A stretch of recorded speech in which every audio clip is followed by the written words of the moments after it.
Summer holidays வந்தாச்சு நம்ம GT Holidays வந்தாச்சு. GT Holidays, South India's #1 travel brand. ஏறக்குறைய 15-20 வருடமாக ஒரு 3-4 போலீஸ் அதிகாரிகள் கூட தண்டிக்கப்படலை. ஒரு 6 மாசம் முன்னாடி ஒரு வழக்கு வெக்கமில்லாமல் சொல்லணும், ஜெயிச்சோன்னு சொல்றோம். என்னன்னா 20 ஆண்டுகளுக்கு முன்னாடி ஒருவர் சாகடிக்கப்பட்டார் என்கவுண்டர்ல. அவர் வங்கி கொள்ளையில ஈடுபட்டாருன்னு அவரை சாவடிச்சிட்டாங்க. 3 குழந்தைகள் 4 குழந்தைகள் அந்த அம்மா இருக்கு. அவங்களுக்காக போட்டு ஒரு 10 லட்சம் ரூபாயை 20 வருஷம் கழிச்சு வாங்குறோம். அவ்வளவுதான் நீதிமன்றத்தில் பண்ணுது. அதற்கு பின்னாடி என்ன ஆச்சுன்னா, அந்த ஜெயங்கொண்டம் பக்கத்துல அந்த வங்கி கொள்ளையை நடத்தினவங்க வடநாட்டு கொள்ளையர்கள், இவர் இல்லைன்னு சொல்றாங்க. ஆனா அதுக்கு முன்னாடி என்ன பண்ணிட்டாங்க, லாக்அப் கொலையில அவர் ஒத்துக்கிட்டாராம், நான் தான் போனேன், நான் தான் பண்ணேன்னு பண்ணிட்டாங்க. அப்ப அது என்னது மோதல் கொலைன்னு சொன்னா அதுதான் உண்மையான அதுல இருக்க விஷயம். அவர்களால் அதை கண்டுபிடிக்க முடியாமல் இருக்கும்போது அந்த சமயத்தில் அந்த போலீஸ்காரர்கள் அவரை கொலை செய்து விட்டு அவர் கொடுத்த வாக்கு மூலமாக வழக்கில் போட்டாங்க. அதே போலீஸ்காரன் கண்டுபிடிச்சிட்டாங்க யார் குற்றவாளிங்க, யார் கொள்ளையடிச்சாங்க. ஊடகர்கள் அனைவருக்கும் காவல் சித்திரவதைக்கு எதிரான கூட்டியக்கத்தின் சார்பில் காலை வணக்கம். காவல் நிலையத்தில் ஒருவர் மரணமடைகிற ஒவ்வொரு பொழுதிலும் இந்திய கொடி அரைக்கம்பத்தில் பறக்கிறது என்று நீதியர் V.R. கிருஷ்ணய்யர் கூறினார். தமிழ்நாட்டை பொறுத்தவரை கடந்த சில நாட்களாக காவல் நிலைய சித்திரவதைகள், காவல் நிலைய படுகொலைகள், பொய் மோதல் கொலைகள் நிகழ்ந்த வண்ணம் இருக்கின்றன. ஆக இங்கே தேசிய கொடி தொடர்ந்து அரைக்கம்பத்தில் பறந்து கொண்டிருக்கிறது என்று போல். அண்மை காலத்தில் மேலும் மேலும் அதிகரித்து வருகிற காவல் சித்திரவதைகள் மற்றும் மோதல் கொலைகள் தொடர்பாக இந்த ஊடக சந்திப்பு ஒழுங்கு செய்யப்பட்டுள்ளது. இதில் காவல் சித்திரவதைக்கு எதிரான கூட்டியக்கம் என்ற தமிழ்நாடு அளவிலான அமைப்பினுடைய ஒருங்கிணைப்பாளர் என்ற முறையில் நான் தியாகு, எங்களுடைய அறிவுரை அமைப்பினுடைய இயக்குனர், மக்கள் கண்காணிப்பகத்தினுடைய திரு ஹென்றி திஃபே, எங்கள் கூட்டு இயக்கத்தினுடைய செயற்குழு உறுப்பினர் பேராசிரியர் குழந்தை, இந்த இயக்கத்தினுடைய அலுவலக பொறுப்பாளர் திரு ஆசீர்வாதம், இன்னும் சில நண்பர்கள் அடுத்து வருவார்கள். நாங்கள் இதில் கலந்து கொண்டிருக்கிறோம். இதில் கலந்து கொண்டு செய்தி சேகரித்து மக்களிடையே செய்தியை கொண்டு செல்லுகிற பொறுப்பில் இருக்கிற ஊடகத்துறையினர் அனைவருக்கும் முதலில் என்னுடைய வரவேற்பை சொல்லிக் கொள்கிறேன்.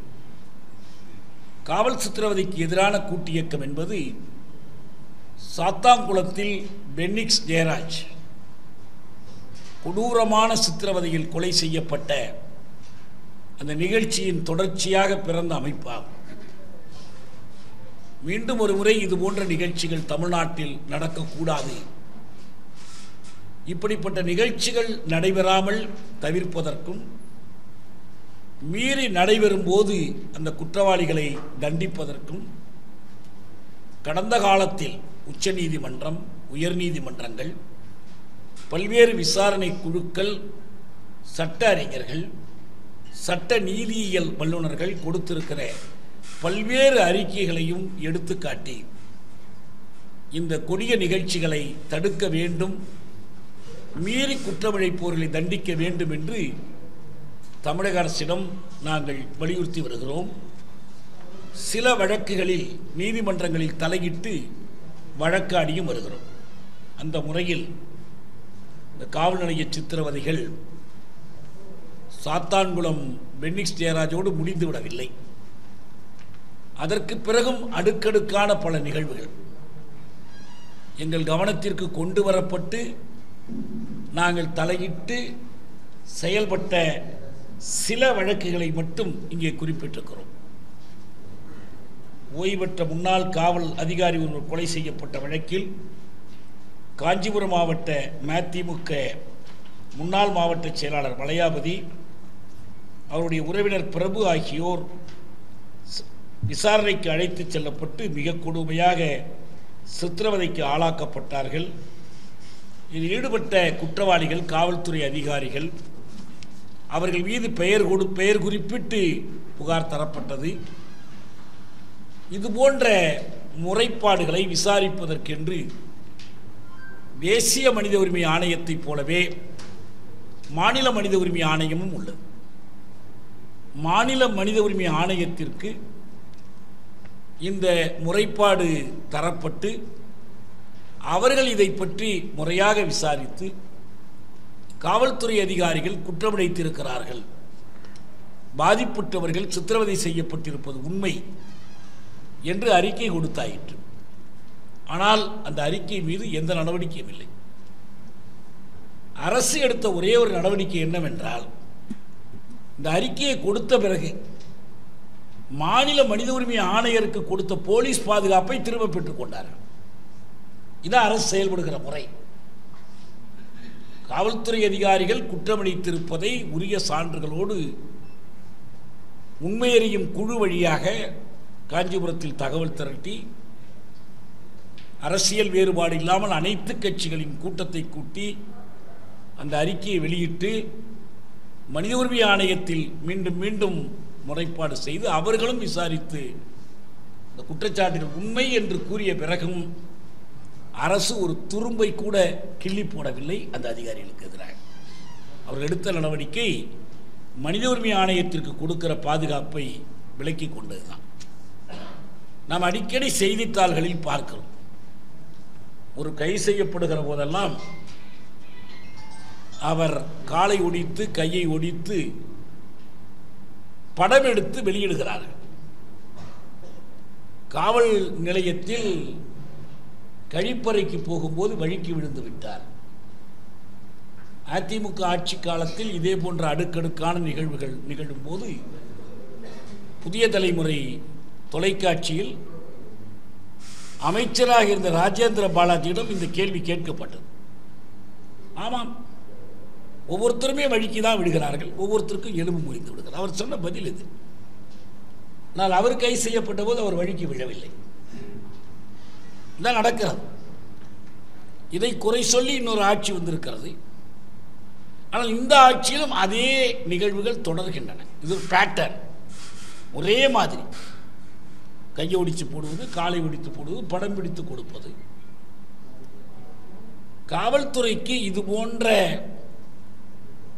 செயல் புரிவதற்கு சட்டம் அனுமதி அளிக்கவில்லை. இதுதான் முக்கியமானது. அவர்கள் அடிப்பதற்கோ சித்திரவதை செய்வதற்கோ கையொடிப்பதற்கோ காலொடிப்பதற்கோ தாங்களே குற்றஞ்சாட்டப்பட்ட ஒருவரை குற்றவாளி என்று தீர்மானித்து நீதிபதியாக இருந்து தீர்ப்பு வழங்குவது, அந்த தீர்ப்பை தாங்களே செயல்படுத்துவது, இந்த நடைமுறை மனித உரிமைகளுக்கு முரணான, சட்டத்தின் ஆட்சிக்கு எதிரான, குடியாட்சி நடைமுறைகளுக்கு எதிரான ஒரு போக்கை தமிழக காவல்துறை தொடர்ந்து செயல்படுத்தி வருகிறது. இது பற்றி வந்திருக்கக்கூடிய பல்வேறு அறிக்கைகள் உண்டு. இந்த கைகால் ஒடிப்பது, வழுக்கி விழுந்ததாக சொல்வது, அதேபோல் இப்போ அண்மை காலத்தில் வளர்ந்திருக்கிற ஒரு போக்கு ஓடினார் சுட்டு பிடித்தோம் என்பது. ஒன்று சுட்டு பிடிக்கிறார்கள் அல்லது பிடித்து சுடுகிறார்கள், ரெண்டுல ஒன்று தான். காவல்துறைக்கு தெரிஞ்சது அவ்வளவு. அல்லாத இன்னொன்று எதுவும் கிடையாது. கைது செய்வது, நீதிமன்றத்தில் கொண்டு போய் நிறுத்தி நீதிமன்ற காவல் ஆணை பெறுவது, வேண்டுமானால் புலன் விசாரணைக்காக அவர்களை காவல்துறை காவலில் எடுப்பது, எல்லாத்துக்கும் சட்டத்தில் இடம் இருக்கிறது. எல்லா வழிகளிலும் விசாரிக்க முடியும், விசாரித்து உண்மைகளை கண்டறிய முடியும், வழக்கு தொடுக்க முடியும். அதற்கு மாறாக இந்த 2022 தொடங்கி இந்த 2025 வரை திருட்டு வழக்குகள், மிகச் சாதாரணமான எளிய தண்டனைக்குரிய குற்ற வழக்குகள் எல்லாவற்றிலும் நாங்கள் இதில் ஒரு நீண்ட பட்டியல் கொடுத்திருக்கிறோம். யாரை சுட்டு பிடித்தார்கள், யாரை பிடித்து சுட்டார்கள், எல்லாவற்றையும் நாம் கொடுத்திருக்கிறோம். மாநில மனித உரிமை ஆணையத்திற்கு யாரும் போய் புகார் தெரிவித்தால்தான் விசாரிக்க வேண்டும் என்பது கிடையாது. அவர்களுக்கு தானாகவே விசாரிக்கிற அதிகாரம் இருக்கிறது. நான் ஒரு முறை மனித உரிமை ஆணையரை சந்தித்த போது, மாநில ஆணையரை சந்தித்த போது, நீங்கள் கொடுத்திருக்கிற இந்த புகாரில் நாங்கள் ஏற்கனவே நடவடிக்கை எடுத்துக் கொண்டிருக்கிறோம் என்று அவர் சொன்னார். இது செலக்டிவா இதில் செய்வோம் இதில் அப்படிலாம் கிடையாது. அப்படி என்ன புகார் வந்தாலும் அதுக்கு தான் மனித உரிமை ஆணையம் இருக்கிறது. அவர்கள் அதை விசாரிக்கணும். அப்படி விசாரிக்காத ஒரு நிலை என்பது இருக்கிறது. இதில் வரிசையாக நான் அந்த பட்டியல் முழுவதையும் உங்களுக்கு படிக்க வேண்டியதில்லை என்று நினைக்கிறேன். மொத்தத்தில் இந்த கஸ்டோடியல் டெத்ஸ், காவல் நிலைய சாவுகள், காவல் நிலைய கொட்டடி சாவுகள் 2022 முதல் இந்த தேதி வரை 22 பேர் காவல் நிலைய சாவுகள். 22 பேர் மாரடைப்பில் செத்தார்களா அல்லது அவர்கள் ஏதாவது தற்கொலை அப்படிலாம் ஒன்றுமே இல்லை. எல்லாமே அடித்து கொலை செய்தோம், சித்திரவதை செய்து கொலை செய்தோம். 23 பேர். நாங்கள் இந்த காவல் நிலையம் உட்பட, இறந்த தேதி உட்பட, இறந்தவர் பெயர், அது கிளை சிறையா காவல் நிலையமா, எல்லா விவரங்களையும் வரிசையாக 13/1/2022 தொடங்கி மிக கடைசியாக 17/3/2025 தர்மபுரியில் கொங்கரப்பட்டி கிராமத்தைச் சேர்ந்த செந்தில் வரைக்கும் அவர் வனக்காவல் அதிகாரிகளால் அடித்துக் கொல்லப்பட்டார். அவர்களுடைய காவல் நிலையத்தில் வைத்து, அவர்கள் காவல் நிலையம் அல்லது சிறைச்சாலை, இப்படி ஒவ்வொரு இடத்தில் இந்த கொலை நடந்திருக்கிறது. இந்த பட்டியலை நாங்கள் கொடுத்திருக்கிறோம்.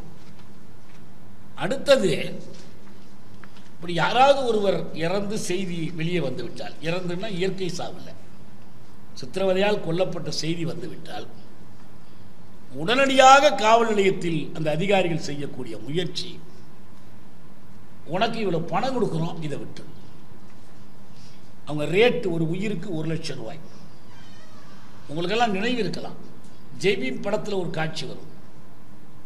அந்த பெண்ணுக்கு கூப்பிட்டு செஞ்சேனிக்கு அந்த அதிகாரி சொல்வார், இதை எடுத்துட்டு போனால் உயிர் வந்துருங்களா என்று அந்த அம்மா கேட்பாங்க.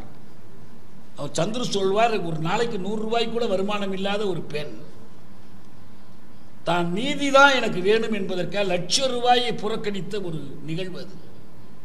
இங்கே தொடர்ந்து பார்த்தீங்கன்னா, சென்னை G5 காவல் நிலையத்தில் விக்னேஷ் கொல்லப்பட்ட போது 1 லட்சம் ரூபாய் கொடுக்க முன் வந்தார்கள். நம்ம ஆசிரியர் உட்பட நண்பர்கள் அதை பற்றி விசாரித்து இந்த பணம் கொடுக்க முன் வந்த செய்தியை அம்பலப்படுத்தினார்கள்.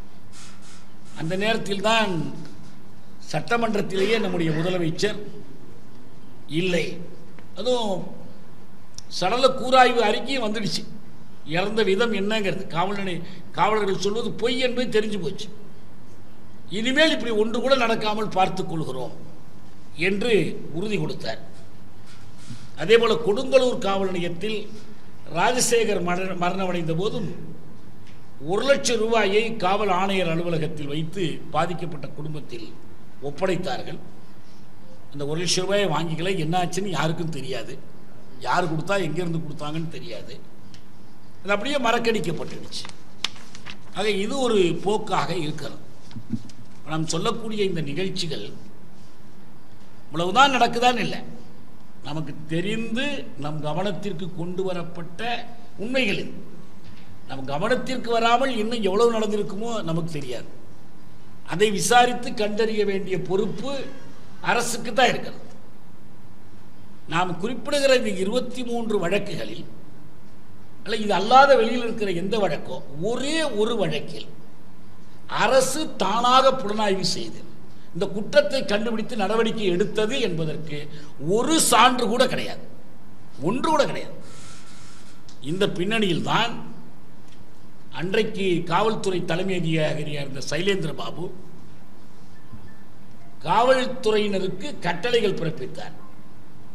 41 கட்டளைகள், 10 கட்டளைகள் மாதிரி. அது ஸ்டாண்டர்ட் ஆபரேட்டிங் ப்ரொசீஜர்ஸ் என்று அழைக்கப்பட்டது. இந்த கட்டளைகளை எல்லா காவல் நிலையத்திலும் வைத்திருக்கணும், இது தெரியாதவர்களுக்கெல்லாம் கொடுக்கணும், இதை பற்றி பரவலாக இருக்கணும். இதை தவிர என்னென்ன உண்டோ அந்த கட்டளைகளுக்கு ஒன்றும் தமிழ்நாட்டிலேயோ இந்தியாவிலேயோ சித்திரவதைகளை புதிதாக தடை செய்ய வேண்டும் என்ற அவசியமே இல்லை. கார்பரல் பனிஷ்மெண்ட்னு ஒன்று கிடையாது இந்தியாவில். உடல் உறுப்பு தண்டனை, கையை வெட்டுறது, காலை வெட்டுறது, சூடு போடுறதெல்லாம் கிடையாது. ஒரே ஒரு ஆக்ட், விப்பிங் ஆக்ட்னு இருந்துச்சு. 53 அது காலி ஆயிடுச்சு. ஜெயில் பனிஷ்மெண்ட்ல ஒன்று. இப்போ எதுவுமே கிடையாது. விப்பிங், கேனிங், பீட்டிங், கிக்கிங் எதுவும் கிடையாது. லாடம் கட்டுறது, மனுஷனுக்கு மாடத்துக்கு மாட்டு கட்டுற மாதிரி எதுவும் கிடையாது. ஆனால் இது தொடர்ந்து நடக்குது.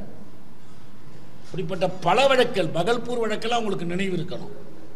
விழியை தோன்றுனாங்க, உயிரோடு வைத்து குருடாக்கினாங்க. இப்படி நிறைய நடந்துருச்சு. இப்போ இவ்வளவு காலம் கழித்து எப்படி தமிழ்நாட்டில் இந்த மாதிரி நடக்க முடியும்? தமிழ்நாட்டு முதலமைச்சர் இதை பற்றி அறிந்தவர், ஜெய்பீம் பார்த்துவிட்டு கண்ணீர் வெடித்தவர். இஸ்மாயில் கமிஷன் அறிக்கையில் அவருக்கு இழைக்கப்பட்ட சித்திரவதைகளை பற்றி விரிவான தகவல் இருக்கு. என்ன நடந்துச்சு, எப்படி அவரை உயிர் காப்பதற்காக செட்டிபாபு எப்படி குறுக்க விழுந்து அடிபட்டார், எல்லாமே இருக்கு. இப்போ யாரும் சொல்லிக் கொடுக்க வேண்டிய அவசியமே இல்லை. இப்போ இயல்பாகவே இந்த செய்திகள் வருகிற போது நடவடிக்கை எடுக்க வேண்டிய கடுமையான தீவிரமான பொறுப்பு அவருக்கு இருக்கு. இதில் ரொம்ப முக்கியமாக காவல் சித்திரவதைக்கு எதிரான கூட்டு இயக்கம் தலையிட்டு செயல்பட்டு இயன்றவரை நீதியும் பாதிப்புற்றவர்களுக்கான துயர் தணிப்பு உதவியும் பெற்றுக் கொடுத்த வழக்கு சிறுவன் கோகுல் ஸ்ரீயினுடைய வழக்கு.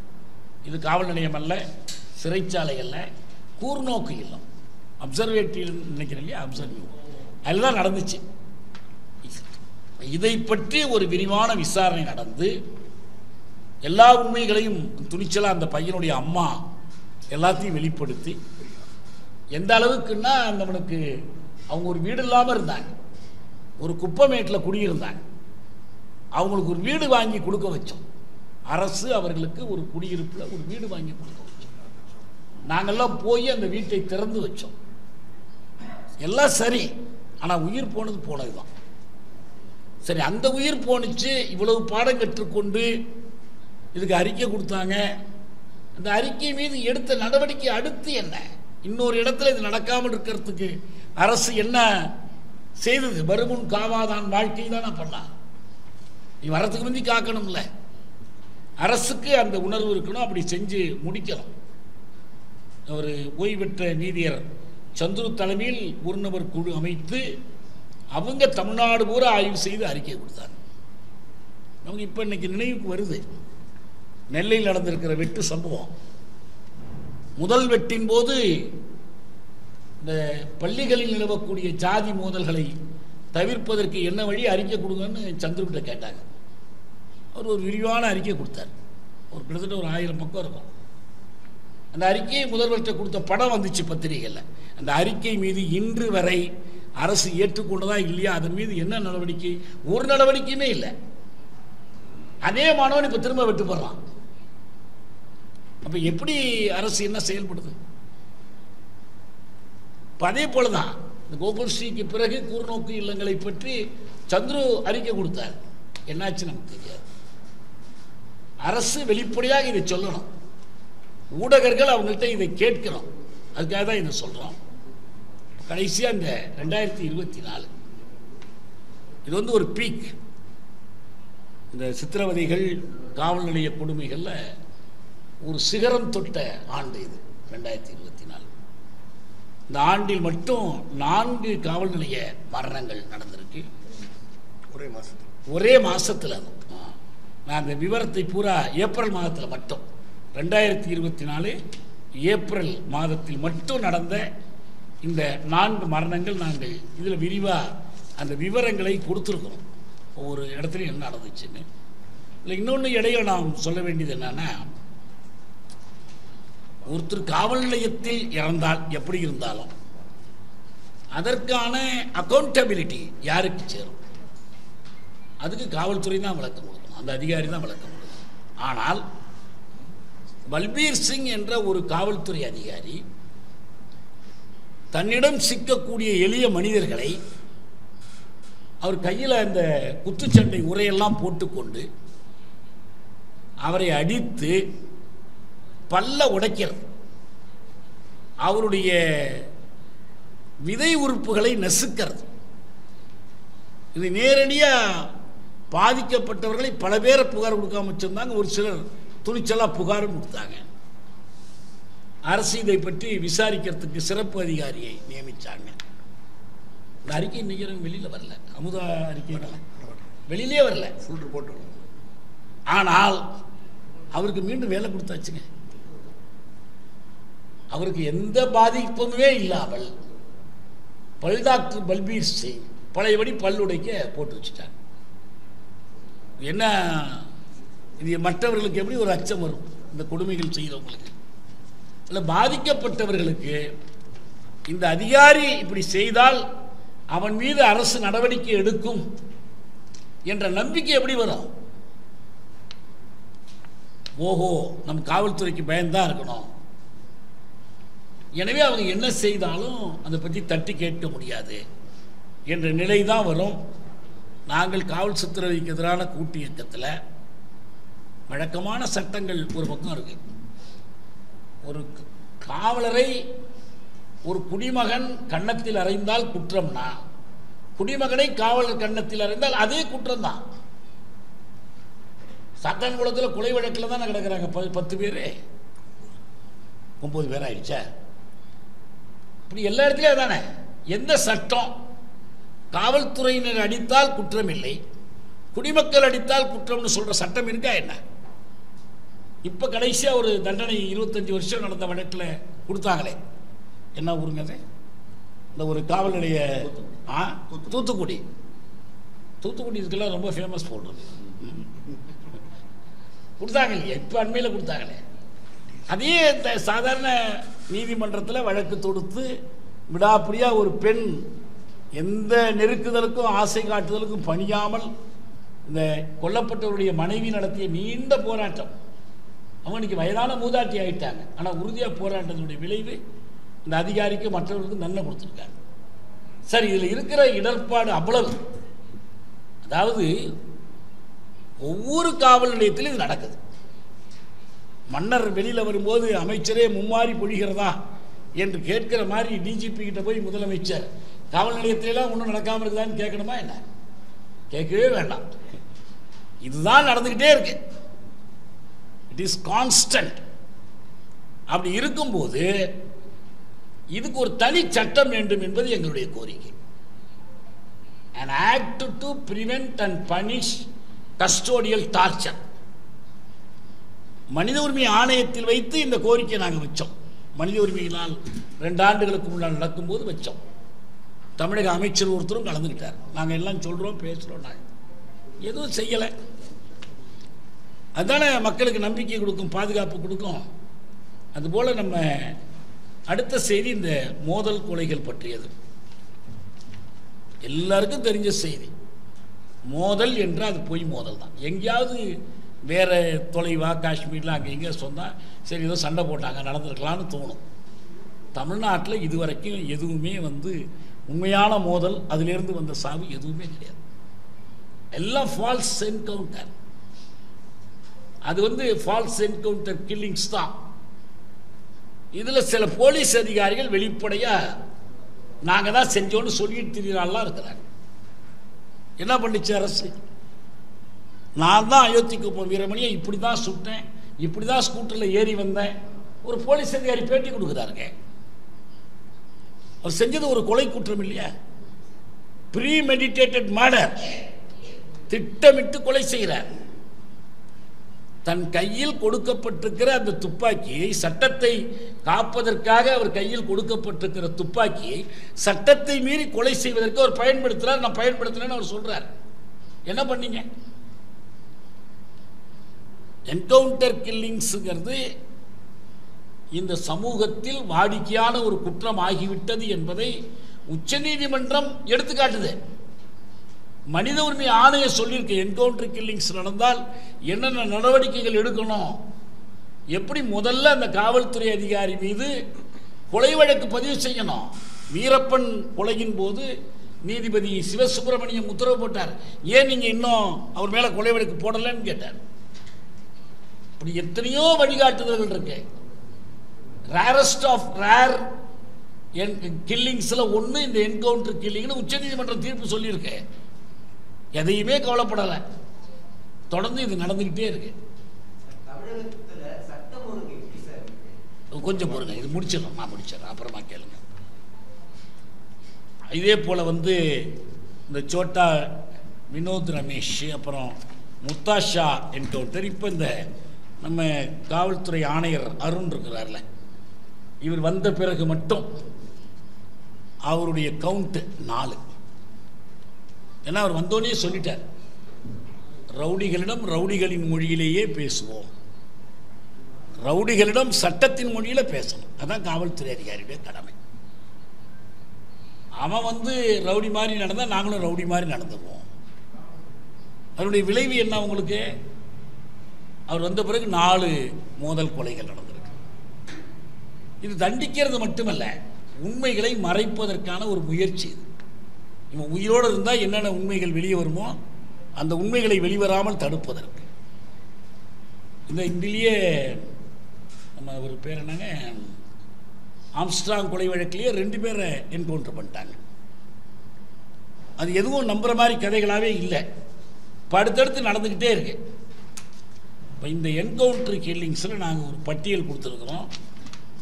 18 மோதல் கொலைகள் 2021 தொடங்கி 2025 இந்த 4.5 அல்லது 5 ஆண்டு காலத்தில் மொத்தம் நம்ம கவனத்திற்கு இந்த 18 கொலைகளுடைய பட்டியல் கொடுத்துருக்கோம். சம்பவங்கள் 18 சம்பவங்கள், 21 கொல்லப்பட்டவங்க 21. இதனால தான் நம்ம அரசுக்கு சில பரிந்துரைகள் கொடுத்துருக்குறோம். இந்த அக்கௌண்டபிலிட்டி பரிந்தேற்கும் கடமை தொடர்பாக தேசிய மாநில மனித உரிமை ஆணையங்களுக்கு புகார் செல்லும் போது இந்த புகார்கள் 90% காவல்துறைக்கு எதிராக உள்ளது. மனித உரிமைகளை பாதுகாக்க வேண்டிய அரசும் காவல்துறையும் மனித உரிமைகளுக்கு எதிராக செயல்படுகின்றன. யார் ஆட்சியாளர்களாக இருந்தாலும், எந்த கட்சி அல்லது முதலமைச்சர் இருந்தாலும், யார் அதிகாரத்திற்கு வந்தாலும் காவல்துறையினர் இப்படி செயல்பட அனுமதிக்கிறார்கள். அப்படி அனுமதிக்கக்கூடாது என்று நம்ம கேட்குறோம். சும்மா அதிகம் போனால் இடமாற்றம். இன்னைக்கு வந்திருக்க ஒரு செய்தி, டிரான்ஸ்ஃபர் பண்ணுறாங்க அல்லது காத்திருப்போர் பட்டியல். பல்பீர் சிங்கோட காத்திருப்போர் பட்டியல் தான். என்ன இருக்கு? கொலை குற்றம் செஞ்சவன கைது பண்ணி சிறையில் அடைங்க, ரிமாண்ட் பண்ணுங்க. சாத்தான்குளம் வழக்கில் மதுரை உயர்நீதிமன்றம் ஹென்றி வாதிட்டாரு. மதுரை நீதிமன்றம் சூமோட்டு அவங்கள கைது பண்ணி வைக்க சொன்னாங்க. இல்லைன்னா அதையும் கைது பண்ணியிருக்க மாட்டாங்க. இப்போ நீதிமன்றம் தலையிட்டால் மட்டும்தான் கைது பண்ணுவீங்களா? நீதிமன்றம் சொன்னாதான் கொலைன்னு தெரியுமா? இந்த நடவடிக்கை எடுக்கணும்னு கேட்குறோம். இந்த சைலேந்திர பாபுவினுடைய இந்த 41 ஆணைகளை முழுமையாக நடைமுறைப்படுத்த வேண்டும் என்று கோரிக்கை வைத்திருக்கிறோம்.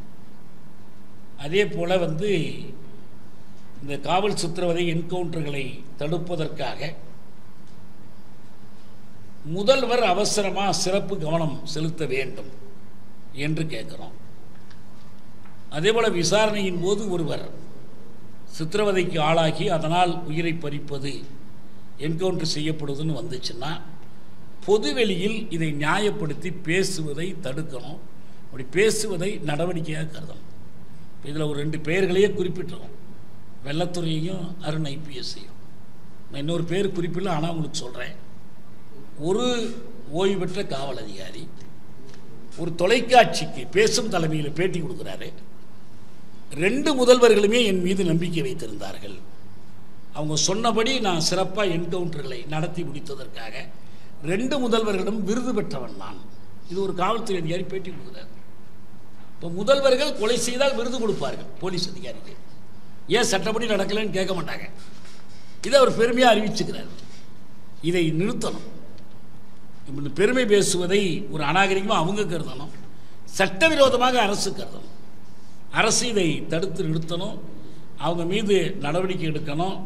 இப்போ நம்ம ஏற்கனவே சொன்ன மாதிரி இந்த காஞ்சிபுரத்தில் வளையாபதி பிரபு சித்திரவதை தொடர்பாக மாநில மனித உரிமை ஆணையம் ஏற்கனவே அதை உறுதி செய்திருக்கிற காரணத்தினால் குற்றவாளிகளான திருமதி Manimekalai DSP, inspector Jayavel, Charles Samuel Durairaj ADSP, சித்திரவதைக்கு தலைமை தாங்கிய உதயகுமார் ஏஎஸ்பி ஆகியோர் மீது வழக்கு பதிவு செய்து நடவடிக்கை எடுக்க வேணாம். ஏன் கைது பண்ணியே எடுக்கணும், வழக்கு பதிவு செய்து கைது செய்து நடவடிக்கை எடுக்கணும் என்று ஒரு குறிப்பாக ஒரு உதாரணத்திற்கு இந்த வழக்கை நாம் காட்டுகிறோம். அதே போல் இந்த காவல் நிலைய மரங்களில் உடனுக்குடன் அவங்க மேலே வழக்கு பதிவு செய்யணும், நடவடிக்கை எடுக்கணும். வெறும் சட்டப்படியான கோரிக்கைகள் தான், வேற ஒன்றும் சட்டத்துக்கு அப்பால் நாம் கேட்கல. இன்னும் சில வழக்குகளே அப்படி வரிசையாக நம்ம குறிப்பிட்டுக்கிறோம். இந்த கரூர் சங்கர் அதில் பாதிக்கப்பட்டவர்கள், அதில் ஒரு கோரிக்கை நாம் என்ன கேட்குறோன்னா, இந்த சடல கூராய்வு அறிக்கை இது ஒரு முக்கியமான பங்கு வகிக்குது இதில் பூரா. அதனால் நம்ம ஒரு வழக்கு தொடர்ந்து, ஒரு பேர் என்ன, சந்தோஷ், அந்த வழக்கில் இந்த மருத்துவக் கல்லூரி முதல்வர்கள், டீன்ஸ், அவங்களுக்குள்ள பொறுப்பை நீதிமன்றம் சுட்டி காட்டுச்சு. இதை எப்படி நடத்தணும், அவர்கள் எப்படி உடனே இதற்கான படங்கள் எடுத்துக்கொள்ளணும். உறவினர்கள் மற்றவங்க கேட்டால் சாதாரண விரட்டி அடிச்சிருவாங்க, கிட்டே வராதம்பாங்க. அதை மாற்றி அதுபோல் ஒரு உத்தரவை கொடுத்துருக்குறாங்க. அதை முறையாக செயல்படுத்தணும்னு கேட்கணும். ஏன்னா உத்தரவு வாங்கிறதுக்கு ஒரு போராட்டம், செயல்படுத்துறதுக்கு ஒரு போராட்டம் என்று இதுக்கு இந்த முதல்வர்கள் சந்தோஷ் வழக்கில் தீர்ப்பளிக்கப்பட்டவாறு மருத்துவமனை முதல்வர்கள் முழுமையாக அதை கடைபிடிக்கணும். அதே போல் இந்த பாதிக்கப்பட்டவருடைய குடும்பத்தினருக்கு பாதுகாப்பு வேணும். அவங்க அந்த குடும்பத்தினரை படாத பாடு படுத்திடுறாங்க, தங்களுக்கு எதிராக சாட்சியம் சொல்லாமல் இருப்பதற்காக. அப்புறம் ப்ரொடெக்ஷன் ஆஃப் விட்னஸஸ், சாட்சிகளை பாதுகாப்பது என்பது இந்த நடைமுறையில் ரொம்ப முக்கியமானது. சாட்சி பாதுகாப்புக்கு உரிய இடம் வேண்டும் என்று சர்வதேச அளவில் இனக்கொலை வழக்குகளில், அது கம்பூச்சியாவாக இருக்கட்டும், மற்ற எத்தனையோ நாடுகள், யூகோஸ்லாவியா, எல்லாத்துலேயும் இந்த ப்ரொடெக்ஷன் ஆஃப் விட்னஸஸ் ரொம்ப முக்கியம். இதுக்கு முறையான சட்டம் வேண்டும் என்று நாம் கோருகிறோம். அப்போ இந்த பாதிக்கப்பட்டவர்கள், இப்போ கூட உங்களுக்கு போக்சோ வழக்கு, மற்ற சில வழக்குகளில் அவங்க தனிமையில் சாட்சி அளிப்பதற்கு அவங்கள்ட்ட இன்னதான் கேட்கலாம், கேட்கக்கூடாதுங்கிறதுக்கு நீதிபதிகள் சில கட்டுப்பாடுகள் போடுறாங்க. அதுபோல் இந்த நலிந்த நிலையில் இருக்கக்கூடிய சாட்சிகள் சாட்சி அளிப்பதற்கு தனி மையம் ஒன்றை ஏற்படுத்தணும். எல்லாருக்கும் பொதுவில் வச்சு அதை செய்யக்கூடாது. இந்த சிசிடிவி கேமரா அதுக்கு ஒரு முக்கிய பங்கு இருக்குது. இன்றைக்கி நடக்கிற பல குற்றங்கள் சிசிடிவி கேமரா இல்லைன்னா வெளியே வராது. அந்த சிசிடிவி கேமராவை காவல் நிலையத்தில் பொருத்தணும், சிறைகள் அனைத்திலையும் பொருத்தணும். வெறும் கொட்டடிகளில் மட்டும் இல்லை, அதிகாரிகள் உட்கார்ற இடத்துல பொருத்தணும். நீங்கள் அண்மை காலத்தில் வேற ஒரு நடைமுறை ஆரம்பிச்சிருக்காங்க சென்னையிலேயே. காவல் நிலையத்திலே வச்சுக்கிறது இல்லை, லாட்ஜில் ரூம் போட்டு அங்கே கொண்டு போய் வச்சுக்கிறாங்க. அந்த அளவுக்கு இந்த சிசிடிவியை கண்டு பயப்படுறாங்க. அதையெல்லாம் கண்ட்ரோல் பண்ணணும். அது பற்றிய தீர்ப்புகள் இருக்கு. நாங்கள் காவல் சித்திரவதைக்கு எதிரான கூட்டு இயக்கத்தின் சார்பில் அது பற்றிய உச்சநீதிமன்ற ஆணைகளை புத்தகமாக போட்டு ஒவ்வொரு காவல் நிலையத்திற்கும் கொண்டு போய் கொடுத்து இதை கடைப்பிடியுங்கள் என்று கேட்டிருக்கிறோம். ஒவ்வொரு DSP office, police station, inspector ஆஃபீஸில் சிசிடிவி இருக்கான்னு செக் பண்ணி ஒரு ரிப்போர்ட் கொடுத்துருக்கோம். நானே சட்ட அமைச்சர் ரகுபதி கிட்ட கொண்டு போய் அந்த ரிப்போர்ட் கொடுத்தேன். சாத்தான்குளம் காவல் நிலையத்திற்கே போனோம். அந்த கொலைகள் நடந்த காவல் நிலையத்திற்கே நேராக போய் அங்கே எங்களை பார்க்க விட மாட்டேன்ட்டாங்க. நாங்களாம் அந்த டிஎஸ்பி கிட்ட பேசுகிற மாதிரி அதை ரகசியமாக பார்த்து கண்டுபிடிக்க வேண்டியிருக்கு, இருக்கா இல்லையானலாம். ஆகவே இந்த சிசிடிவி சம்பந்தப்பட்ட ஆணைகளை முழுமையாக செயல்படுத்தணும். எல்லாவற்றுக்கும் அரசு உடனடியாகவும் அவசரமாகவும் நடவடிக்கை எடுக்கணும். மோதல் கொலைகளை நிறுத்தணும். காவல் நிலைய சித்திரவதைகளுக்கு முற்றுப்புள்ளி வைக்கணும். கடந்த காலத்தில் நடந்த கொலைகள், மோதல் சித்திரவதைகளுக்கான சட்ட நடவடிக்கையை அவசர உணர்வோடு எடுக்கணும். எங்கள் இந்த கூட்டமைப்பில் ஏராளமான அரசியல் கட்சிகள், இயக்கங்கள், மனித உரிமை அமைப்புகள், சிவில் சமூக அமைப்புகள் இணைந்து தான் இந்த கூட்டு இயக்கத்தை நாங்கள் நடத்துகிறோம். என்னுடைய நோக்கம் என்னன்னா, அரசியல் வேறுபாடு, ஜாதி மத வேறுபாடு, வேறு எந்த வேறுபாடும் கருதாமல் இந்த ஒரு செய்தியில் மனித உரிமைகளை பாதுகாக்கணும். குறிப்பாக காவல் நிலையங்கள், அந்த வனக்காவல் நிலையங்கள், சிறைச்சாலைகள் எங்கெல்லாம் இது நடக்குதோ அங்கெல்லாம் அதை தடுத்து நிறுத்தணுங்கிற நோக்கத்தோடு நடத்துகிறோம். இதை ஊடகங்களில் நீங்கள் செய்திகளாக வெளியிடணும். வெளியிட்டு இதில் இருக்கிற பட்டியல் எடுத்து நீங்கள் தொடரே எழுதலாம். அவ்வளவு நிகழ்ச்சிகள் இருக்குது. இதன் மீது மக்கள் நம்ம ஒரு விழிப்புணர்வு ஏற்படுத்த நீங்கள் பயன்பட வேண்டும் என்று நான் வேண்டிக் கொள்கிறேன். அஜிதா, நீங்கள் பேசுறீங்களா? சொல்லுங்கள்.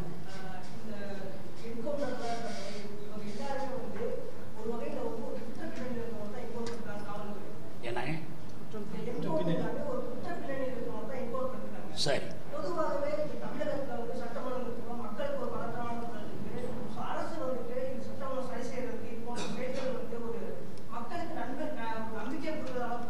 சரி சரி, நான் சொல்கிறேன்.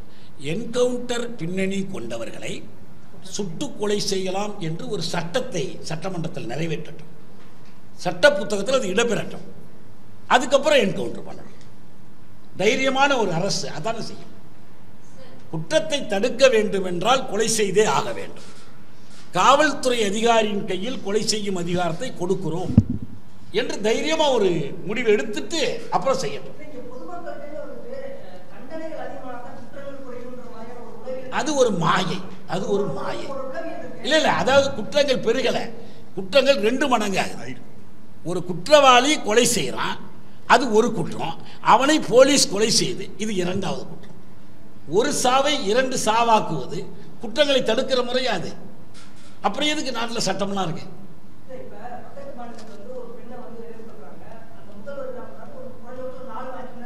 அது அது குற்றம் இல்ல. நீங்க அதுவா இருந்தாலும் சரி, கோவையில் நடந்த இல்ல, நான் சொல்லிடுறேன். மக்கள் பாராட்டுறாங்க, இல்ல மக்கள் பாராட்டுறாங்கன்னா செய்யலாமா? லஞ்சம் வாங்கின ஒரு மந்திரியை கொன்னுடுவோம், மக்கள் பாராட்டுவாங்க, கொன்னுடுவோமா? ஆனா அதுக்கு மேல நடந்தது உங்களுக்கு தெரியாது. அதுக்கப்புறம் உச்ச நீதிமன்றம் ஜஸ்டிஸ் சிர்புர்கரை ஒரு கமிட்டியாக அங்கே நியமனம் செய்து 4 நபர்கள் கொண்ட கமிட்டி விசாரித்து 4 சுட்டுக் கொல்லப்பட்டதும் பொய் என்று சொல்லி வழக்கு தொடரப்பட்டுள்ளது. நமக்கெல்லாம் அந்த மாலை போட்டது மட்டும் தான் தெரியுது, பூ தூவியது மட்டும் தான் தெரிகிறது. ஆனால் அந்த கமிஷனர் போலீஸ் சஜன் என்று கருதுகிறேன், அவர் செய்தது குற்றம் என்று விசாரணை கமிஷன், உச்ச நீதிமன்றம் நியமனம் செய்த விசாரணை கமிஷன் சொல்லியிருக்கு. இல்லை, ஒன்று தெரிஞ்சுக்கிடுங்க. நம்ம பொறுத்த வரைக்கும் குற்றங்களை நியாயப்படுத்தவில்லை, குற்றவாளிகளை பாதுகாக்க விரும்பவில்லை. குற்றங்கள் தடுக்கப்படணும், குற்றவாளிகள் தண்டிக்கப்படணும். ஆனால் அது சட்டப்படி நடக்கணும், அவ்வளோதான். இதுதான் நம்ம கேட்குறோம். குற்றவாளிகளை விட்டுருங்கன்னு நாங்கள் சொல்ல, வழக்கு போடுங்க. இன்வெஸ்டிகேஷன் மெத்தட்ஸ் இல்லை, சயின்டிஃபிக் இன்வெஸ்டிகேஷன் மெத்தட்ஸ். நான் அடிக்கடி கேட்குற கேள்வி தான். ஒரு முதலமைச்சராக இருந்த ஒருவர் நிறைய பொய்யான வங்கி கணக்குகள் வைத்திருக்கிறார் என்பதை விசாரணை அதிகாரி கண்டுபிடித்தார். எப்படி கண்டுபிடித்தார்? லாடகட்டியா கண்டுபிடிச்சார்? காதை பிடிச்சாலும் திரும்பினாரா? இல்லையே. கேள்வி கேட்குறாங்க, முரண்பாடு வருது, இவங்க பேரில் எங்கெங்க அக்கௌண்ட் இருக்கு, இதெல்லாம் தேடி பிடிச்சி கண்டுபிடிச்சி தானே வழக்கு போடுறாங்க. ஏன் அவங்களுக்கு இருக்கிற அந்த உரிமையும் பாதுகாப்பு சாதாரண குடிமகனுக்கு இருக்கக்கூடாதா?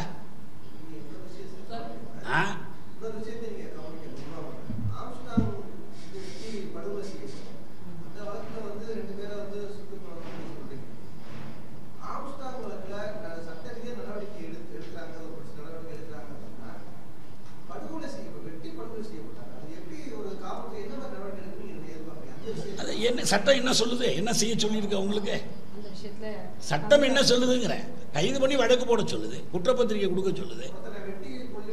ஆமாமா, வெட்டி கொண்டாலும் சுட்டு கொண்டாலும் எது செஞ்சாலும் ஏங்க அப்படி வேகம் உள்ளவங்க அவங்கள பதில் குற்றம் செய்யணும். போலீஸ் எப்படி செய்யறது? அதான் அப்ப சட்டப்படி நடந்து இல்ல, தெளிவா சொல்லுங்க. போலீஸ் சட்டப்படி நடந்து கொள்ள தேவையில்லைங்கிறீங்க. நாங்க அப்படி சொல்லலை. நீங்க நடவடிக்கை எடுங்கள், கடுமையான நடவடிக்கை எடுங்கள், ஆனால் சட்டப்படி மட்டுமே செய்யுங்க. இல்ல இல்ல, அது எந்த போலீஸ் போலீஸ் ஆக்ட்ல இருக்கா, ஐபிசியில் இருக்கா, சிஆர்பிசியில் இருக்கா, அரசு ஆணையில் இருக்கா? கொடூரமான கொலை செய்தால் அப்படி நடந்தா நிரூபிக்கணும். ரைட், அது உண்மையாக செய்யலாம். திருவங்கடமுடைய என்கவுண்டர்ல மதிப்புக்குரிய அருண் தலைமையில் நடந்த அந்த என்கவுண்டர்ல புதிய பிஎன்எஸ்எஸ் சட்டம் வந்துருச்சு. அந்த சட்டத்தின் கீழ் அவருக்கு அவங்க ஹேண்ட்கஃப் போட்டு கூட கொண்டு போயிருக்கலாம். கமிஷனருக்கு தெரியாதா? தன்னுடைய காவல்துறை அதிகாரிகளை பாதுகாக்க வேண்டும் என்று தெரியாதா? காலையில் 5:30 மணிக்கு ஒரு ஒரு ஒரு குறிப்பிட்ட நபரை கூட்டிட்டு போறாங்க. அந்த கூட்டிட்டு போகும்போது அவ்வளோ நம்பிக்கை அருணுடைய போலீஸுக்கு, ஹேண்ட்கஃப் கூட போடாம கூட்டிட்டு போறதுக்கு. அதே யார் சுட்டாரோ அதே நபர் இன்ஸ்பெக்டர் தான் இப்ப அடுத்த சுட்டிருக்காங்க. இதெல்லாம் அவர் சொன்னதுக்கு பதில் சொல்லணும். தமிழக மாநில மனித உரிமை ஆணையம் தானாக முன் வந்து வழக்கு பதிவு செஞ்சிருக்கு. அந்த ஆம்ஸ்ட்ராங் வழக்குல இந்த மாதிரி ஒரு காவல்துறையில சுட்டு கொன்றதற்காக தாமாக முன் வந்து வழக்கு பதிஞ்சு அந்த விசாரணை நடந்து கொண்டு இல்ல. இன்னொன்னு நம்ம சாதாரண பொதுமக்களுடைய பார்வையில அந்த 2 சம்பவத்திலையுமே ஒருத்தர் கைது பண்றாங்க, காவல் நிலையத்திலேயே சிறையிலேயே அரஞ்சான் கயிறு கூட அறுத்துருவாங்க. எதையும் மறைச்செல்லாம் வச்சிருக்க முடியாது. ஆனா இவங்க சிறைக்கா போலீஸ் காவல்ல அடைச்சு போடப்படுறவங்க அவங்க அருவாள் எடுத்து வெட்டினாங்க, துப்பாக்கி எடுத்து சுட்டாங்கன்னா எப்படி நம்ப முடியும்? வாய்ப்பே இல்லையே. சட்டம் ஒழுங்கு, காவல்துறை சட்டம் ஒழுங்கை மீறி கொண்டிருக்கிறது. எங்களுடைய அக்கறை அதுதான்.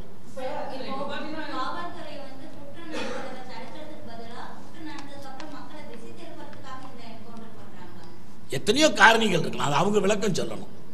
ஏன்னா என்கவுண்டர் ரியல் என்கவுண்டராக இருந்தால் இட் இஸ் ஜஸ்டிஃபையபிள். இது ரியல் என்கவுண்டர் இல்லை, இது ஃபால்ஸ் என்கவுண்டர். இந்த ஃபால்ஸ் என்கவுண்டரை ஏன் செய்கிறாங்க? இந்த ஃபால்ஸ் என்கவுண்டரை செய்ய விட்டிங்கன்னா என்கவுண்டர் ஸ்பெஷலிஸ்ட்னு சில அதிகாரிகள் வந்துடுவாங்க.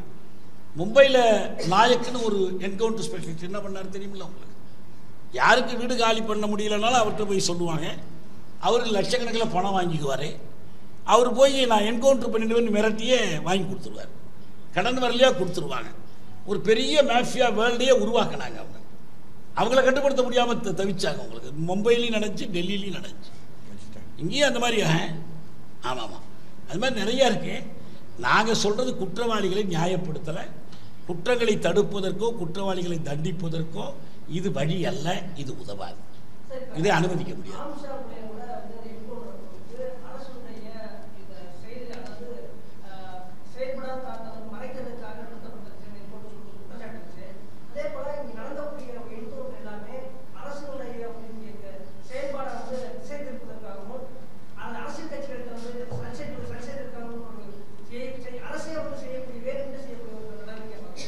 இருக்கலாம், அரசு பதில் சொல்லட்டும் வரலாம். முதல்ல நம்மளுக்குள்ளேயே ஏன் பேசிக்கிட்டேன்? அரசு சொல்லட்டும், இப்படிதான் நடந்துச்சு, இதுக்காக தான் சொல்லட்டும்.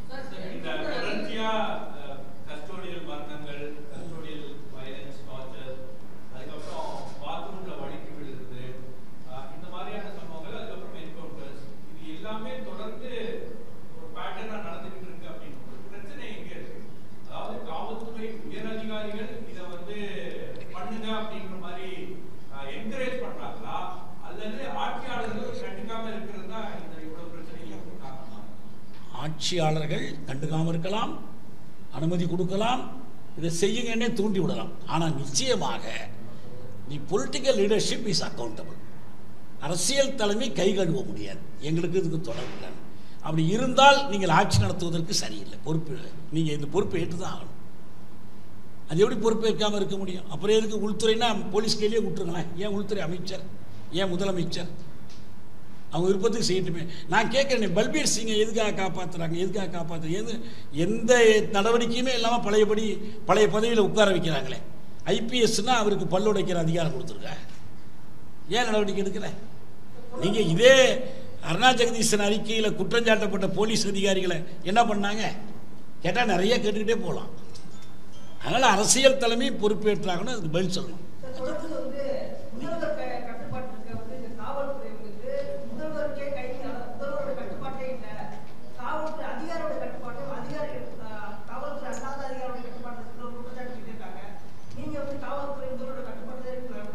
எனக்கு கட்டுப்பாட்டில் இருக்கா இல்லையான்னு அவர் சொல்லட்டும் தான் நான் சொல்கிறேன்.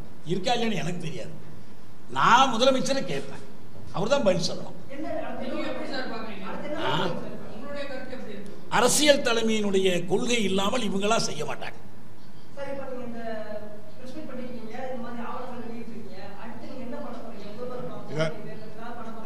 அதாவது வர்ற 29ஆம் தேதி காவல்துறை மானிய கோரிக்கை எழும்புகின்ற நாள். இவ்வளோ சம்பவங்கள் நடந்து ஆட்சியில் இருப்பவர்களும் சரி, ஆட்சிக்கு ஆதரவாக இருக்கக்கூடியவர்களும் சரி மௌனம் சாதிக்கிறார்கள். அந்த மௌனத்தை உடைக்க வேண்டும் என்ற காரணத்திற்காக தான் சித்திரவதைக்கு எதிரான இந்த கூட்டு இயக்கம் இந்த பிரஸ் மீட்டை இன்னைக்கு நடத்துது. ஏன்னா 29 போலீஸ் மானிய கோரிக்கை டிபேட். ஸோ அதுக்குள்ளார அட்லீஸ்ட் உள்ளார சட்டசபையில் இது ஒரு பேசும் பொருளாக மாற வேண்டும் என்ற காரணத்திற்காக தான் இது எழுப்புகிறோம். ஸோ இது எங்க விஷயம் கிடையாது. இது யாருமே பேசவில்லை. யார் பேச வேண்டுமோ அவர்கள் பேசவில்லை என்ற காரணத்தினால் நாம் பேச வேண்டும் என்ற நோக்கத்திற்காக.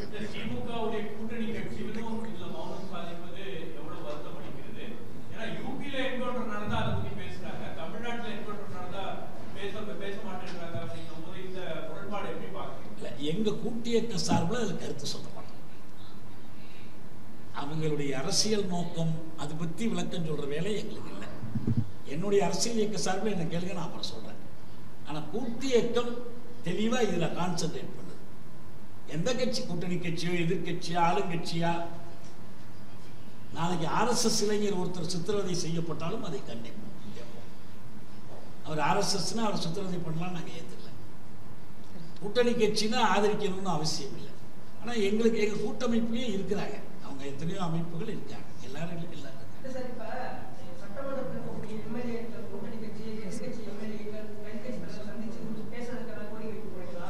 எல்லாருக்கும் கொடுக்குறோம் இந்த அறிக்கை. பல்வேறு நடவடிக்கைகள் கேட்கலாம், தாராளமாக பேசலாம். தொடர் தியாகு அவர்கள் ஊடகம் நீங்க தான் செய்யணும், இது உங்களுடைய பணி. இது கொடுக்கப்பட்டிருக்கு, இது பேசப்படக்கூடாது.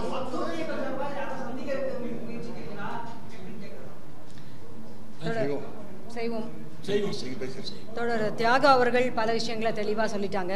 நான் ஒரு 2 விஷயங்களை மட்டும்தான் இதோட ஆட் பண்ணணும்னு நினைக்கிறேன். முதல் விஷயம் மக்களவையில் இங்கே எல்லா மாநிலங்கள்லேயும் இருக்கக்கூடிய லாக்அப் மரணங்கள் பற்றியான கேள்வி கேட்கப்படுது.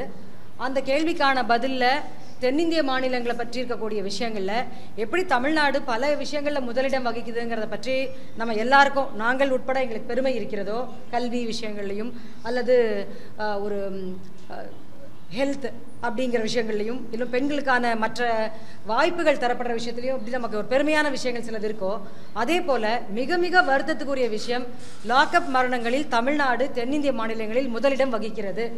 2016, 17, 2021, 22 இந்த இயருக்கான லாக்அப் மரணங்கள் மக்களவையில் தெரிவித்த பதிலின்படி 478 தமிழ்நாட்டில், 244 ஆந்திராவில், 248 கேரளாவில்.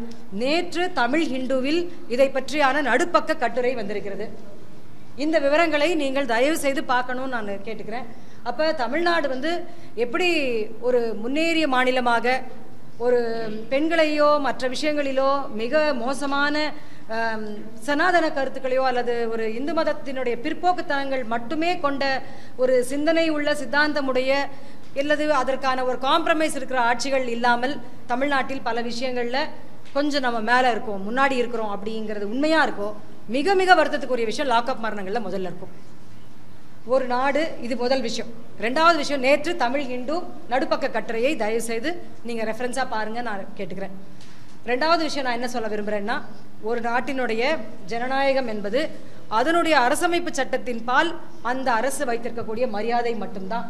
ஒரு உலக அளவிலே இருக்கக்கூடிய நாடுகள் எப்படி கொடுங்கோல் ஆட்சி, ஜனநாயகமற்ற ஆட்சி அல்லது அவர்கள் மக்களுக்கு எதிரான ஒரு குறுங்குழுவாத ஆட்சி, இல்லைனா பல்வேறு பெயர்களில் நம்ம அதை ஒரு ஆலிகார்கியோ என்னமோ சொல்கிறோம்னு சொன்னால், ஒரு ஜனநாயக நாடு என்பதற்கான அடிப்படை ஒன்று தான். அரசியல் சாசனத்தின் அடிப்படையில் அனைவருக்குமான மனித உரிமையும் வாழ் உரிமையும் அவர்களுக்கான அரசியல் ரீதியான உரிமையும் அரசியல் சாசனப்படி மதிக்கிறது தான்.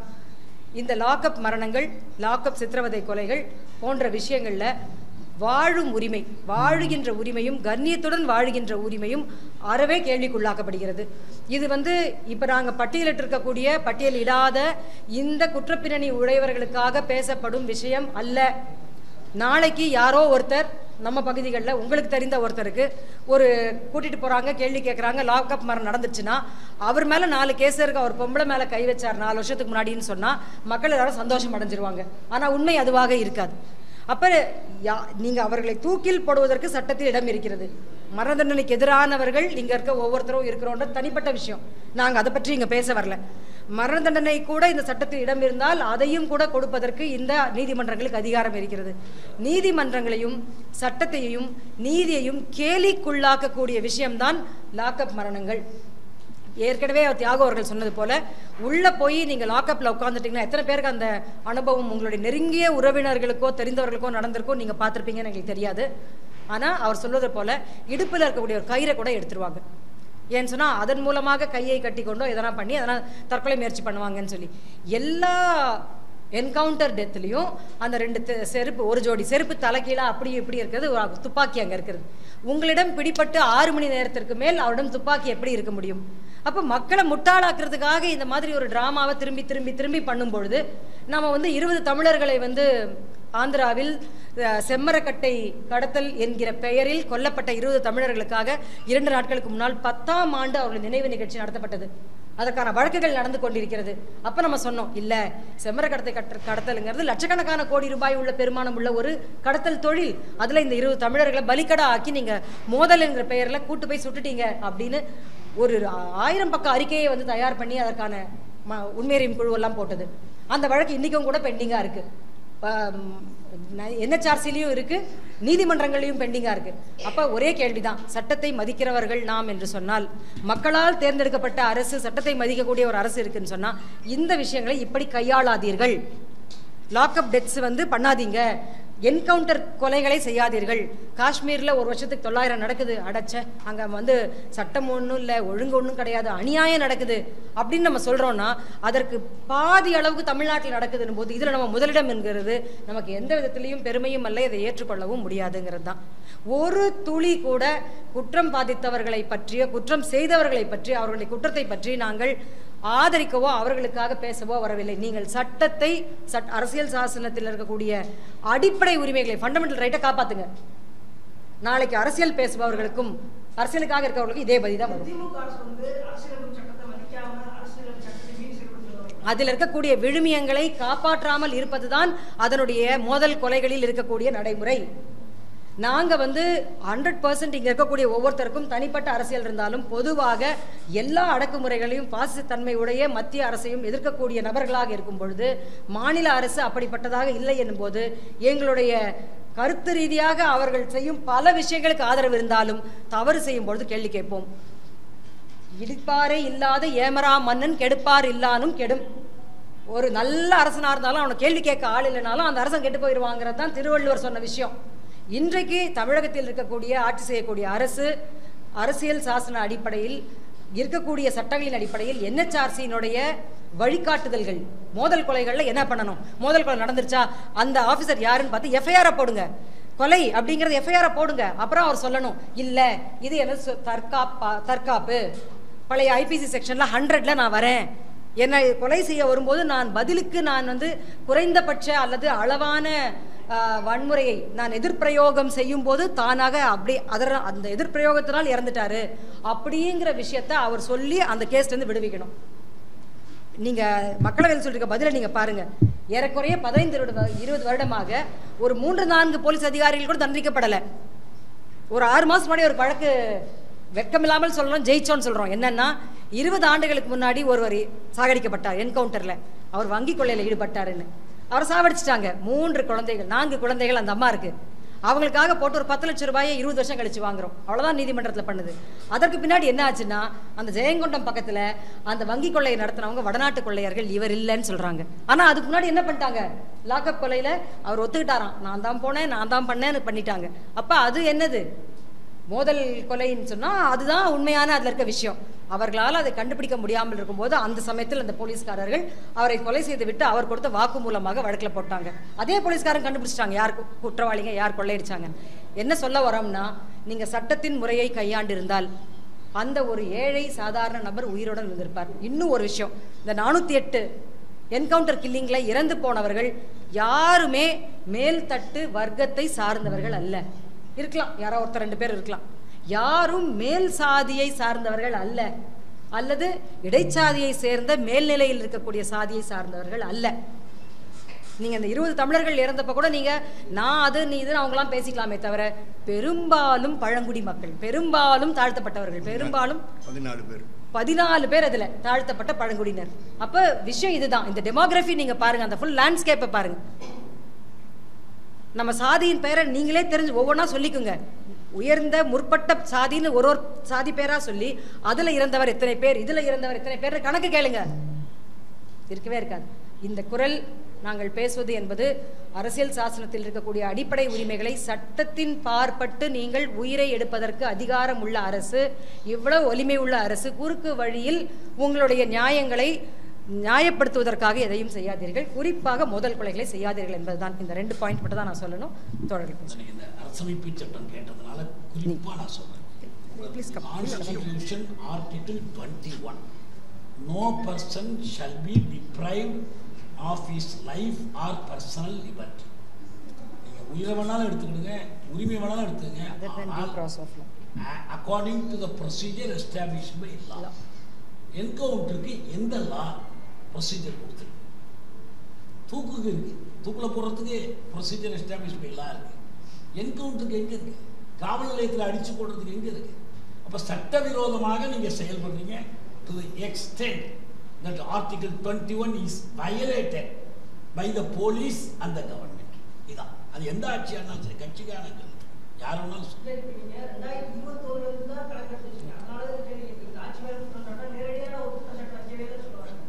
ஆட்சி மேல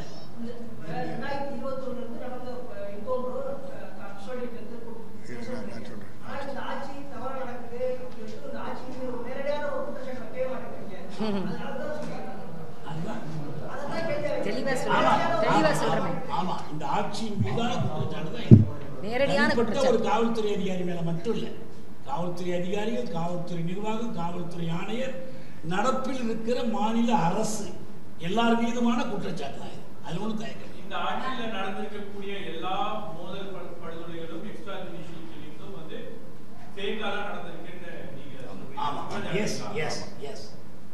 if it is to the contrary, let them prove it. அப்படி இல்லைன்னா அவங்க தான் ப்ரூவ் பண்ணணும்.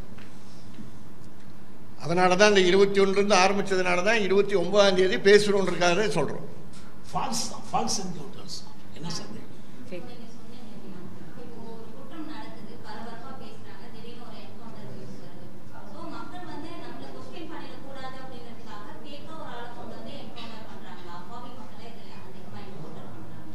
குற்றம் சாட்டப்பட்ட நபர்களை என்கவுண்டர் பண்ணுறாங்க. குற்றம் சாட்டப்பட்டவர் அவர் அப்பாவியா குற்றம் செஞ்சிருக்கவராங்கிறது முடிவு பண்ணுறதுக்கு நீதிமன்றம் தான் பண்ண முடியும். ஏன்னா அவருக்கு ஒரு வாய்ப்பு கொடுத்து அப்படி பண்ணலாம். ஸோ அவர் தான் குற்றவாளின்னா நீங்கள், நான், இங்கே இருக்கக்கூடிய பத்திரிகைகள் படிக்கிற பொதுமக்கள் பார்க்க முடியாது. அதை பார்க்கக்கூடிய தெரிந்து கொள்ளக்கூடிய ஒரே நபர்கள் வந்து காவல்துறையும் நீதிமன்றம் அதை விசாரிக்கும் போது தான். முதல்ல இருக்கவங்க காவல்துறை தான். அந்த கொலை நடத்த இடத்துலையே ஒருத்தர் பிடிச்சாலும் கூட கொலை செஞ்சு ஒருத்தர் போயிட்டு அந்த இடத்துல ஒருத்தர் இருக்காராங்கிறது தெரியாது இல்லையா? அந்த மாதிரி சொல்கிறேன். அப்போ குற்றம் சாட்டப்பட்ட நபர்களை இப்படி மோதல் படுகொலைகளில் சாவடிப்பது என்பது சரியில்லை. ரொம்ப சரியானது, ரொம்ப சரியானது. அதான் சொல்றீங்க. அவங்க என்ன சொல்றாங்கன்னா, குற்றம் நடக்கும்போது மக்களை சமாதானப்படுத்துறது. நான் என்ன கேட்கிறேன், கைது பண்ணி கொண்டு போய் பல்ல உடைச்சது நம்ம எல்லாம் அதிர்ச்சிக்குள்ளாக்குச்சு இல்லை, அந்த அதிகாரியை என்ன பண்ணிச்சாரு? ஒரு நடவடிக்கை எடுக்கலையே. இல்லைங்க, நான் சொல்றது என்னன்னா, அவங்க மேல் நடவடிக்கை எடுக்கணுமா வேண்டாமா? நான் உங்க கேள்விக்கு நான் பதில் சொல்றேங்க. 2 விதம் இருக்கு. ஒன்று பிரிவென்ஷன், இது போன்ற மோதல் படுகொலைகள் நடக்காமல் தவிர்ப்பது என்பது அரசினுடைய, அதை தவிர்ப்பதற்கான நடவடிக்கை அரசிட்ட கொள்கையா இருக்கணும், அதனுடைய தீர்மானமா இருக்கணும். நீங்க கேட்குற கேள்வி இப்போ இவர் சொல்றது வந்து அதற்கான ரிட்ரஸல். ஏற்கனவே ஒருத்தவங்க வந்து மனித உரிமை மீறல்ல கொலை பண்ணிட்டாங்கன்னா அவங்க மேல என்ன நடவடிக்கை எடுக்கிறீங்கன்றது. அரசு 2-3 வேலைகள் இருக்குங்க. ஒன்று பாதுகாக்கணும் மக்களை கட்டாயமா, மோதல் படுகொலைகளை தவிர்க்க வேண்டும், இல்லாமல் இருக்க வேண்டும், ப்ரொஹிபிட் பண்ணணும், தடை செய்யணும். அது கிடையாது, சட்டப்படி தான் நாங்கள் கொலை செய்வேன்றதை சொல்லுங்கன்றது தான் சொல்கிறோம். ஸோ அப்போ அரசுக்கு பலவிதமான வேலைகள் இருக்குது. இதில் குறிப்பாக இந்த மாதிரியான மோதல் படுகொலைகள் இந்த அரசனுடைய கருத்து கிடையாது அப்படிங்கிறத அறிவிக்கணும், அதை தடுக்கணும். யாராச்சும் பண்ணிட்டாங்கன்னா அதற்கான நடவடிக்கை எடுக்கணும். இவங்க சொல்லி தான் பண்ணாங்களான்லாம் நாங்கள் யூகிக்கிறதுக்கு தயாராக இல்லை, அப்படியெல்லாம் இல்லை. ஒருத்தர் அவரே தன்னிச்சையா ஒரு போலீஸ்காரர் தனக்கு வானளாவிய அதிகாரம் இருக்குன்னு பண்ணிட்டாருன்னா அவரை நடவடிக்கை எடுத்து அவரை வீட்டுக்கு அனுப்பி அவர் மேல டிபார்ட்மெண்டல் என்கொயரி எடுத்து அவர் தப்பு பண்ணியிருந்தாருன்னா அவரை டெர்மினேட் பண்ணுங்கன்னு சொல்றோம், அவரை சிறையில் அனுப்புங்கன்னு சொல்றோம். நீங்க கேட்ட கேள்விக்கு இன்னொரு பதில்.